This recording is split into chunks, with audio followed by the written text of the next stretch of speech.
पूरे गुजरात में इस वक्त मूसलाधार बारिश बरस रही है। कई जगहों पर तो बाढ़ की स्थिति का निर्माण भी हो गया है, तो वडोदरा शहर में भी लगातार 2 दिनों से बारिश जारी है। ऐसे में यहां पर कई इलाकों में पानी भर गया है, जिसकी वजह से फिर एक बार वडोदरा महानगर पालिका के प्री मानसून कामगिरी के दावों की पोल खुल गई है। दरअसल आजवा चौकड़ी से आजवा गार्डन जाने वाली मुख्य मार्ग पर घुटनों तक पानी भरा हुआ है, जिसकी वजह से वाहन चालक परेशानियों का सामना कर रहे हैं। ये जो पूरी सड़क है वो पूरी तरीके से जलमग्न हो गई है। ऐसे में यहाँ पर वाहन चालकों के वाहन रुक रहे हैं, उन्हें यहां से गुजरते हुए कठिनाइयों का सामना करना पड़ रहा है। तो वहीं कुछ जगहों पर लंबा ट्रैफिक जाम भी देखने मिल रहा है। स्थानीयों का यही कहना है कि ये समस्या नई नहीं है।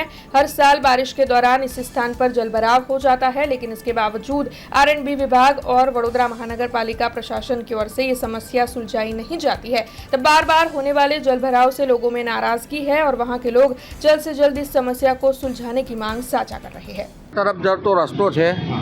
दर ચોમાસામાં આની આ જ પરિસ્થિતિ ઉદ્ભવે છે। અત્યારે તમે જોઈ શકો છો કે કેટલું બધું પાણી ભરાયેલું છે। એ પાણીમાંથી લોકોને રોજબરોજના કામ કરવા માટે, નોકરી જવા માટે વડોદરા સિટીમાં જવું પડતું હોય છે।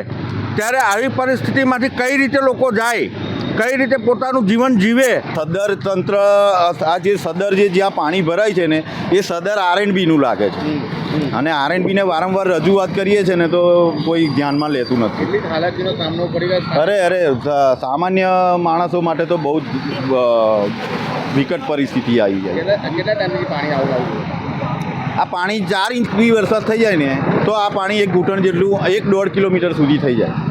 અને એ છે ને આ નેશનલ હાઈવેની હાઈટ અને અમારું નીચાણવાળો ભાગ છે એના લીધે જ આ થાય છે। ખાલી નેશનલ હાઈવેથી પાસ થઈ જાય પાણી અને વધારે નહીં તો 100 मीटर 150 मीटરની જ કામગીરી કરવાની આવે છે। जुड़े रहने के लिए हमारे YouTube चैनल को सब्सक्राइब करें और नई वीडियो की नोटिफिकेशन के लिए बेल आइकॉन को दबाएं।